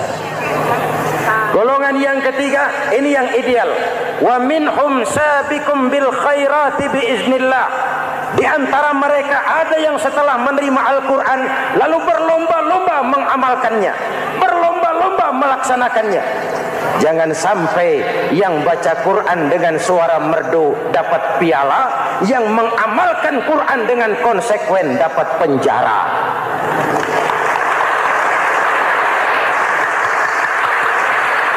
Itu ironi, itu menyedihkan, itu memilukan, dan itu memalukan. Pilihan terserah kita. Satu hadis Rasulullah mengajarkan begini: Man ja'alal Qur'ana amamahu qadahu ilal jannah, wa man ja'alal Qur'ana khalfahu saqahu ilan nar. Siapa yang meletakkan Quran di depannya, dijadikannya Quran sebagai imam, Quran akan membimbing dia ke surga, surga dunia, lebih-lebih surga akhirat. Sebaliknya, siapa yang meletakkan Quran di belakang, dibelakanginya ajaran Quran, Quran akan mendorong dia ke neraka, neraka dunia, lebih-lebih neraka akhirat. Quran imam apa makmum? Kita makmum apa imam? Makmum ikut imam apa imam ikut makmum? Makmum ikut imam.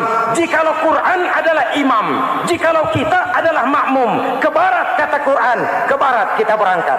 Ke timur kata Quran, ke timur kita menuju. Halal kata Quran, itu yang kita ambil.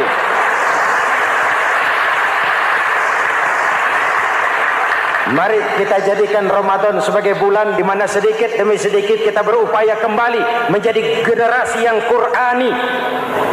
Rasulullah pernah ditanya, kalau Tuhan wafat ya Rasul, kemana kami minta nasihat? Aku tinggalkan kamu dua nasihat. Satu yang diam saja, satu yang bisa bicara. Yang bisa bicara apa ya Rasul? Al-Quran. Minta nasihat Quran. Yang diam saja apa ya Rasul? Maut. Dalam hidup ada dua nasihat. Nasihat yang bisa bicara, Al-Quran. Nasihat yang diam saja, maut. Mau dagang, minta nasihat Quran. Mau bertetangga, minta nasihat Quran. Itu nasihat. Nasihat yang kedua, diam saja, tahu-tahu datang maut. Makanya anggap ini Ramadan terakhir yang diberikan Allah kepada kita, karena tahun depan tidak ada jaminan kita bertemu Ramadan. Manfaatkan 10 yang akhir untuk meningkatkan nilai ibadah kita kepada Allah Subhanahu wa taala. Pada pertemuan kali ini secara khusus kita akan membicarakan tentang puasa ini. Kita akan mulai dari yang pertama, puasa sunnah. Sebagaimana yang kita maklum, sunnah adalah satu perbuatan yang apabila kita kerjakan berpahala, tapi apabila kita tinggalkan tidak merupakan dosa. Hanya saja ia merupakan barometer dan ukuran daripada orang-orang yang cinta kepada sunnah itu sendiri. Ada banyak jenis puasa-puasa sunnah ini.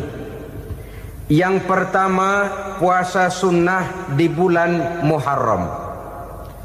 Rasulullah sallallahu alaihi wasallam bersabda, afdhalus siyami ba'da Ramadan syahrullahil muharram wa afdhalus salati ba'dal fardhah salatul lail. Diriwayatkan oleh Muslim dari Abi Hurairah, puasa yang paling utama sesudah puasa Ramadan tidak lain adalah puasa di bulan Muharram, dan solat yang paling afdol sesudah solat yang wajib adalah solat pada sepertiga malam yang akhir. Puasa di bulan Muharram merupakan puasa sunnah dan mempunyai nilai yang sangat besar dalam pandangan Allah Subhanahu wa ta'ala. Buat mereka yang mampu melaksanakan puasa sunnah di bulan Muharram ini, boleh melaksanakannya selama 10 hari. Hari yang pertama, boleh juga 3 hari saja, atau setidak-tidaknya 1 hari daripada bulan Muharram. Yang kedua, puasa 10 hari daripada bulan Zulhijjah. Karena bulan Zulhijjah ini memang termasuk bulan yang dimuliakan oleh Allah Subhanahu wa ta'ala. Pertama, di sana ada hari Tarwiyah, ada hari Arafah, ada hari kurban, ada talbiyah, ada pelaksanaan haji dengan segala manasiknya. Maka puasa sunnah di bulan Zulhijjah merupakan amalan yang sangat utama dan besar pahalanya dalam pandangan Allah Azza wa Jalla. Sebagian ulama menjelaskan, man shoma hazihil ayyam akramahullahu bi asyri asya'in. Siapa orang yang melaksanakan ibadah puasa sunnah pada hari-hari 10 di bulan Zulhijjah ini, Allah Subhanahu wa ta'ala akan memuliakannya dengan 10 macam perkara. Saudara, ini keuntungannya. Yang pertama, orang yang puasa di hari-hari 10 bulan Zulhijjah diberikan al-barakah fi umrihi, diberikan keberkahan pada umurnya. Setiap kita ingin memperoleh umur yang berkah. Umur yang berkah itu yang bagaimana? Apa yang jumlahnya panjang? Mungkin. Tetapi yang jelas, umur yang berkah ini adalah umur yang bisa dipertanggungjawabkan di hadapan Allah Subhanahu wa ta'ala. Artinya, umur yang diisi penuh dengan kebajikan, umur yang diisi dengan segala macam kegiatan ibadah, dan umur yang dengan demikian sungguh pun kita sudah mati, jasad terkubur dalam tanah, nama kita akan tetap hidup, dikenal orang oleh karena kebajikan yang kita kerjakan. Saya kira akan lebih merupakan azab ketimbang nikmat kalau orang diberikan umur panjang tapi hanya untuk menumpuk-numpuk dosa saja. Kan lebih baik mana? Umur pendek banyak pahala, umur panjang banyak dosa. Lebih baik mana? Saya yakin yang paling baik tentu umur panjang banyak pahala. Paling sial umur pendek dosa melulu. Sudah diberikan umur pendek tidak seberapa, dosa berlipat ganda. Itu kalau orang kampung bilang tekor namanya. Rugi. Umur pendek hanya untuk menumpuk-numpuk dosa. Boleh jadi kalau umat-umat zaman dulu, saudara, mereka diberikan umur panjang. Nabi Adam, kita tahu Nabi Adam itu 2000 tahun umurnya. Nabi Nuh 950 tahun. Umatnya ya rata-rata segitu itu. Nah, kalau mereka misalnya punya umur 800 tahun, lalu 200 tahun mereka melakukan dosa, kan masih punya restan 600 tahun untuk taubat. Karena umurnya diberikan jatah panjang. Kita ini oleh Allah Subhanahu wa ta'ala, umat Nabi Muhammad ini umurnya pendek-pendek. Kalau nyontoh Nabi 63 tahun saja. Kalau diberikan 70 tahun umur kita sekarang, itu sudah dapat jatah lebih 7 tahun. Alhamdulillah bahwa Allah memberikan saat-saat, waktu-waktu, tempat-tempat yang punya nilai istimewa, sehingga umur yang pendek ini bisa bernilai panjang, nilai ibadahnya bisa bernilai pahala seperti umat yang berumur panjang dahulu itu. Karena itu manfaatkan umur dengan baik, dan salah satu keberkahan daripada umur akan datang dengan melaksanakan ibadah puasa sunnah. Ini yang pertama. Yang kedua, az-ziyadatu fi malihi, berikan tambahan hartanya, menjadi orang kaya. Kaya apa? Kaya hati setidak-tidaknya. Karena dengan tekun dan rajin melaksanakan ibadah puasa, yang segera tertanam dalam jiwa seseorang merasakan cukup di dalam kehidupan. Itulah dia orang yang paling kaya, orang yang hidupnya paling cukup. Kalau orang sudah merasa cukup dalam hidupnya, maka itulah dia orang yang kaya. Saudara-saudara kaum muslimin rahimakumullah, puasa sunnah memberikan tambahan harta, usahanya berkembang, dengan demikian membawa keberkahan, hartanya makin bertambah, akan menunjang ibadahnya kepada Allah, lebih memantapkan dan membawa ketenangan dalam hidupnya. Itu termasuk berkahnya melaksanakan puasa sunnah itu. Yang ketiga, al-hifzu fi iyalihi, diberikan penjagaan, perlindungan terhadap keluarganya, anaknya sehat, sanak famili dan handai tolannya terjaga dan terpelihara dari segala malapetaka, dari segala mara bahaya, kesehatannya terjamin dan terpelihara. Itu sudah merupakan modal yang sangat besar di dalam kita mengarungi kehidupan. Sebab rasanya sulit untuk bahagia, duit kita banyak sekali, usaha kita selalu mendatangkan untung yang berlipat ganda. Tapi sebentar-sebentar anak kita sakit, yang ampek, yang korengan, yang kena musibah, ndak tak karu-karuan sakit, berobat sampai jutaan rupiah. Itu kan sudah tidak membawa kebahagiaan. Uang masuk yang begitu banyak jumlahnya, habis akhirnya untuk berobat saja. Sebenarnya hitung-hitung ya seri-seri juga. Usaha berhasil, duit banyak, habis untuk berobat. Lah sama juga saudara-saudara. Jadi dengan demikian, biar duit kita banyak, asal keluarga pada sehat saja, udah enak bener itu. Duit banyak, ekonomi cukup, keluarga sehat, nikmat rasanya menjalani kehidupan ini. Yang kiamat sudah duit kagak barang seperak, keluarga ampek semua. Kiamat sudah. Saudara hadirin yang saya hormati, jadi yang ketiga, Allah memberikan pemeliharaan terhadap keluarganya. Satu kali orang dipelihara Allah, tidak satu kekuatan pun yang bisa mencelakakan. Satu kali orang disengsarakan Allah, tidak satu tenaga pun yang mampu menyelamatkannya. Itulah sebabnya perlindungan Allah, pemeliharaan Allah terhadap diri dan keluarga sangat kita perlukan di dalam kehidupan ini. Dengan melaksanakan ibadah puasa, kita mendekatkan diri kepada Allah. Dengan dekat kepada Allah, maka Allah pun dekat kepada kita. Sehingga dalam hadis qudsi dikatakan, ta'arraf ilallahi firraha ya'rifka fi syiddah. Ingatlah kepada Allah di waktu kamu senang, agar Allah ingat kepada kamu di waktu kamu susah. Yang kita laksanakan kadang-kadang sebaliknya. Waktu susah kita ingat Allah, waktu senang kita lupa Allah.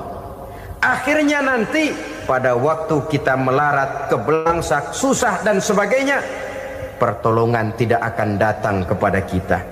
Benar, ta'arraf ilallah firraha ya'rifka fi syiddah. Ingatlah kepada Allah di waktu kamu susah, ingatlah kepada Allah di waktu kamu senang, agar Allah ingat kepadamu di waktu kamu mendapat kesusahan. Umumnya watak manusia memang kalau sudah dapat susah, ingat kepada Allah. Waktu duduk, waktu berbaring, sambil tidur, dalam segala keadaan Allah disebutnya, Allah dimintakan pertolongannya. Tapi dikala dia berada pada posisi di atas angin, merasa senang, bahagia, Allah terlupakan. Saudara-saudara kaum muslimin, itu yang ketiga. Yang keempat, at-takfiru li sayyiatihi. Orang yang melaksanakan puasa sunnah itu diampuni segala dosa dan kesalahan yang telah dilakukannya. Dan yang kelima, at-tad'ifu li hasanatihi, diberikan balasan yang berlipat ganda dari segala kebaikan yang dikerjakannya. 1 berbalas 7, 7 bisa berbalas 10, 10 masih berbalas 100, masih ditambah dengan wallahu yudha'ifu liman yasha. Allah melipat gandakan pahala orang-orang yang dikehendakinya. Maka carilah satu kebaikan yang apabila kita kerjakan, dosa akan dihapus dan nilai pahalanya menjadi berlipat ganda. 1 kali kita bekerja, 2-3 pulau bisa kita raih dan kita jangkau. Yang keenam, orang yang melaksanakan puasa sunnah di bulan Zulhijjah, at-tashil li sakarati mautihi, diberikan kemudahan pada saat menghadapi sakaratul maut. Maut a mysterious problem. Dia adalah pintu yang setiap orang pasti akan memasukinya. Bahwa mati adalah mati, itu semua kita tahu. Tapi hakikat orang pada saat menghadapi mati itu kan berbeda-beda. Ada yang matinya itu gampang sekali, persis orang tidur saja, tidak nampak gelisah, tidak bikin susah yang hidup, tidak gelimpangan di tempat tidur, persis seperti orang mau tidur saja. Ada yang sulit sekali menghadapi sakaratul maut, gelimpangan di tempat tidur, bikin bingung orang yang nunggu. Kadang-kadang seperti kerbau digorok lehernya. Saudara-saudara, sulit menghadapi sakaratul maut. Oleh karena itu Rasulullah sallallahu alaihi wasallam sering beliau itu kalau berdoa membaca Allahumma hawwin alayya fi sakaratil maut. Ya Allah, mudahkan saya di dalam menghadapi sakaratul maut. Rasulullah saja, saudara, orang yang ibadahnya paling banyak, orang yang hatinya paling bersih, orang yang akhlaknya paling luhur, masih berdoa semacam ini. Mohon dimudahkan oleh Allah agar mudah menghadapi sakaratul maut. Apalagi kita, terus terang kita ini paling-paling kelas muhtalid, bangsa sama pahala mau sama dosa doyan. Lebih perlu lagi menghadapi sakaratul maut, sehingga apabila malaikat maut datang menjemput nyawa kita, dimudahkan, jangan dibikin sulit, supaya mudah. Jadilah orang baik-baik. Biasanya kalau banyak yang mati, malaikat maut juga kali main-mainin dulu tuh orang, kutak-katik, ditakut-takutin dan segala macam. Saudara hadirin yang saya hormati, maka menghadapi sakaratul maut ini merupakan kunci. Apakah seseorang bisa husnul khatimah atau bisa su'ul khatimah? Salah satu jalan untuk memudahkan diri menghadapi sakaratul maut, melaksanakan puasa sunnah di bulan Zulhijjah ini. Yang ketujuh, ad-diya'u li zulumati qabrihi, diberikan terang di alam kuburnya. Kubur, saudara tahu, saudara tentu sering lihat orang dimasukkan ke liang lahat, ditutup dengan papan, dinding ari kata kita di kampung, lalu diuruk lagi dengan tanah. Dalamnya liang lahat, gelapnya liang lahat, gelapnya diuruk dengan tanah, gelapnya di dalam kubur, 3 gelap yang menjadi satu. Bapak moyangnya gelap.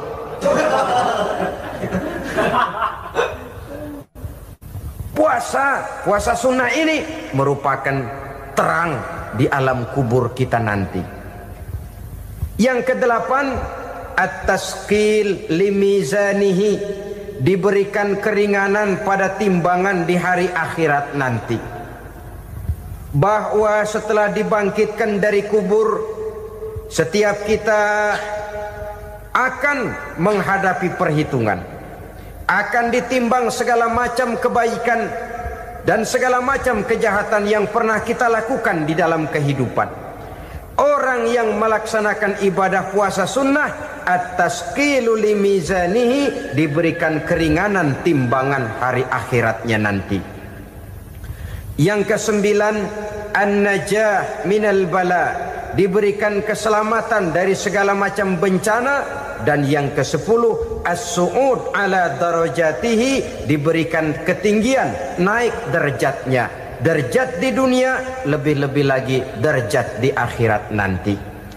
Ini keutamaan yang diberikan Allah Subhanahu wa ta'ala kepada mereka yang melaksanakan ibadah puasa 10 hari di bulan Zulhijjah menurut penjelasan sebagian dari para ulama kita. Jadi setelah puasa Muharram ada lagi puasa Zulhijjah. Kemudian puasa sunnah yang ketiga, puasa sunnah pada hari Senin dan hari Kamis. Apa sumber hukumnya? Diriwayatkan oleh Imam Muslim dari Abi Qatadah, Rasulullah Shallallahu Alaihi Wasallam ditanya tentang puasa pada hari Senin. Kenapa Rasul melakukan itu? Beliau menjawab, zalika yaumu wulidtu fihi wa yaumu bu'istu au unzila alayya fihi. Hari Senin itu adalah hari di mana aku dilahirkan dan hari di mana aku dibangkitkan. Wahyu pertama turun kepadaku pun pada hari itu. Maka sunnah melaksanakan puasa pada hari itu. Adapun hari Kamis, ada hadis yang diriwayatkan oleh Imam Turmuzi dari Abi Hurairah, Nabi bersabda, tu'radul a'malu yaumul isnaini wal khamisi fa uhibbu ay yu'radu amali wa ana sha'im. Disetor amal setiap manusia pada hari Senin dan pada hari Kamis. Maka aku ingin, kata Nabi, agar pada saat amalku disetor itu aku sedang puasa. Jadi malaikat itu menurut riwayat ini mencatat dan menyetorkan catatan amalan seseorang pada hari Senin, hari Kamis. Tiap hari Senin amalan kita disetor oleh malaikat. Catatan terakhir tentu yang sedang kita kerjakan, sehingga yang masuk daftar, saya tinggalkan orang ini, dia sedang puasa. Karena naik catatan amalnya pada hari Senin. Kamis diangkat lagi, catatan paling akhir, saya tinggalkan orang ini, dia sedang puasa. Itu makna fa uhibbu ayyurada amali wa ana shaim. Aku senang kalau pada saat amalku disetor, catatan paling akhir aku lagi puasa. Satu keistimewaan. Alangkah celaka tiap amalan disetor kita sedang berbuat jahat. Senin, Kamis, teler, mabok, judi. Tiap amalan disetor, catatan akhirnya saya tinggalkan si fulan lagi teler. Laporan Senin. Kamis laporan lagi, saya tinggalkan si fulan lagi mirit kartu. Saudara hadirin yang saya muliakan, alangkah jeleknya catatan kita. Oleh karena itu sunnah puasa pada hari Senin dan hari Kamis. Ini amalan sunnah, saudara-saudara.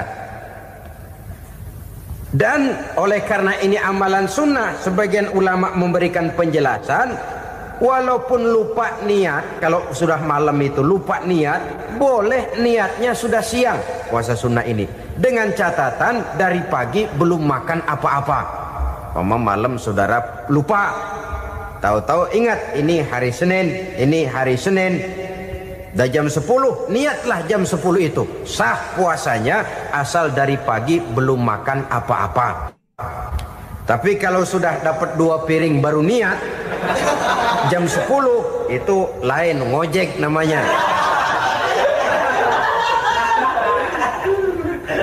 Jadi puasa sunnah yang ketiga, puasa pada hari Senin dan hari Kamis. Yang keempat, puasa jenis sunnah yang keempat, puasa 6 hari di bulan Syawal. Diriwayatkan oleh Imam Muslim dari Abi Ayyub bahwa Nabi bersabda, "Man shoma Ramadhana summa atba'ahu sittan min Syawal kana kasyamid dahri." Barang siapa yang berpuasa di bulan Ramadan kemudian diikutinya dengan 6 hari di bulan Syawal, maka dia seolah-olah seperti orang yang berpuasa 1 abad lamanya. Allahu Akbar. Demikian besar keuntungannya. 6 hari di bulan Syawal sama dengan orang yang berpuasa 1 abad lamanya. Ini fadailul a'mal, saudara-saudara. Jangan diartikan karena menang sudah puasa 6 hari bulan Syawal, Ramadan tahun depannya lantas nggak puasa. Kenapa? Ukurannya sudah 1 abad. Bukan itu pengertiannya. Ini mendorong orang memberikan ganjaran pahala yang sedemikian besar. 6 hari setelah Ramadan, artinya di bulan Syawal. Tidak pada hari pertama Syawal karena haram hukumnya berpuasa pada hari fitri itu. 6 hari di bulan Syawal. Tinggal lihat yang mampunya saja. Boleh berurutan, boleh tidak berselang-seling, boleh, asal saja jumlahnya 6 hari selama masih bulan Syawal itu. Hari ini 3 hari lagi, 4 hari lagi, diselang-seling atau berurutan, itu juga lebih baik. Puasa sunnah 6 hari daripada bulan Syawal. Kemudian yang kelima, puasa sunnah 3 hari pada setiap bulan. 3 hari pada setiap bulan. Diriwayatkan oleh Imam Bukhari dan Muslim dari Abi Hurairah. Abi Hurairah bercerita, "Ausani khalili sallallahu alaihi wasallam bisalasin." Kekasih saya Rasulullah berwasiat kepada saya, memesankan benar-benar kepada saya untuk melaksanakan 3 amalan yang terpuji. Pertama, siyamu salasati ayyamin min kulli syahrin. Puasa 3 hari dalam setiap bulan. Ini wasiat yang pertama. 3 hari pada setiap bulan. Tidak peduli bulan apa saja. Dalam artian ya bulan menurut perhitungan Islam ya. Muharram, Safar, Rabiul Awal, Rabiul Tsani, Jumadal Ula, Jumadil Akhir, Rajab, Sya'ban, Ramadan, Syawal, Zulqa'dah, Zulhijjah dan selanjutnya. 3 hari pada setiap bulan. Tanggalnya tanggal berapa saja. Lebih utama pada yang disebut Yaumul Bid, yaitu hari-hari di mana bulan menunjukkan purnama. Tanggal 13, tanggal 14 dan tanggal 15 pada setiap bulannya itu disunahkan melaksanakan puasa. Itu wasiat pertama, puasa 3 hari pada setiap bulan. Wasiat yang kedua, waraqatai duha, melaksanakan sholat duha sekurang-kurangnya 2 rakaat. Itu wasiat yang dipesankan benar kepada saya, kata Abi Hurairah. Pertama, puasa 3 hari pada setiap bulan. Yang kedua, usahakan jangan meninggalkan 2 rakaat minimal daripada sembahyang duha. Kita tahu sembahyang duha itu sembahyang sunnah di waktu pagi seketika matahari naik sepenggalahan. Sekurang-kurangnya 2 rakaat, sebanyak-banyaknya 8 rakaat. Di antara fadilah atau keutamaan daripada sholat duha ini yaitu menyangkut masalah rezeki dan usaha. Kemudian wasiat yang ketiga, wa an utira qabla an anama. Beliau sangat berwasiat kepada saya untuk sholat witir sebelum tidur. Artinya sholat malam sebagai amalan sunnah di dalam kehidupan kita. Jadi saudara-saudara, dalam hidup ini kita akan selalu berbentur dengan keperluan. Kalau pada satu saat kita sudah sampai kepada tahap berpikir ini keperluan saya, tentu hal-hal semacam ini akan kita kerjakan. Kita belum tergerak melaksanakan ini semua oleh karena barangkali kita merasa belum memerlukannya. Karena itu marilah kita berusaha di samping melaksanakan puasa yang wajib, juga melaksanakan puasa yang sunnah di dalam kehidupan kita. Ini jenis puasa-puasa yang sunnah. Kemudian yang kedua, ada macam puasa yang disebut puasa nazar. Hukum pelaksanaannya wajib apabila nazarnya sudah terwujud. Puasa nazar, puasa yang dikaitkan dengan suatu persoalan. Umpamanya, kalau saya lulus ujian, saya akan puasa 1 minggu lamanya. Begitu ujiannya ternyata lulus, dia wajib bayar nazarnya. Puasa 7 hari, tidak lagi sunnah tapi wajib karena dia nazarkan. Asal saja tidak sah nazar kepada yang makruh, apalagi kepada yang haram. Umpamanya nazar, kalau tembus 6 nomor mau puasa 3 hari. Itu nazar semacam itu bukan saja tidak sah tapi haram hukumnya. Tidak boleh nazar kepada yang makruh apalagi kepada yang haram. Jadi apabila maksud yang sudah kita niatkan tercapai, wajiblah nazar itu dibayar, yaitu kalau nazarnya sunnah melaksanakan ibadah puasa. Al-Quran menjelaskan, pertama, may yattaqillaha yaj'al lahu makhraja. Barang siapa yang bertakwa kepada Allah Subhanahu wa taala, maka dia akan diberikan makhraja. Makhraja itu jalan keluar dari segala macam kesulitan. Jalan keluarnya ada saja. Menurut ukuran kemampuan dia tidak mungkin, mustahil, tidak bisa, mana mungkin. Tapi pada waktunya ada saja jalan keluarnya. Termasuk jenis yang yaj'al lahu makhraja.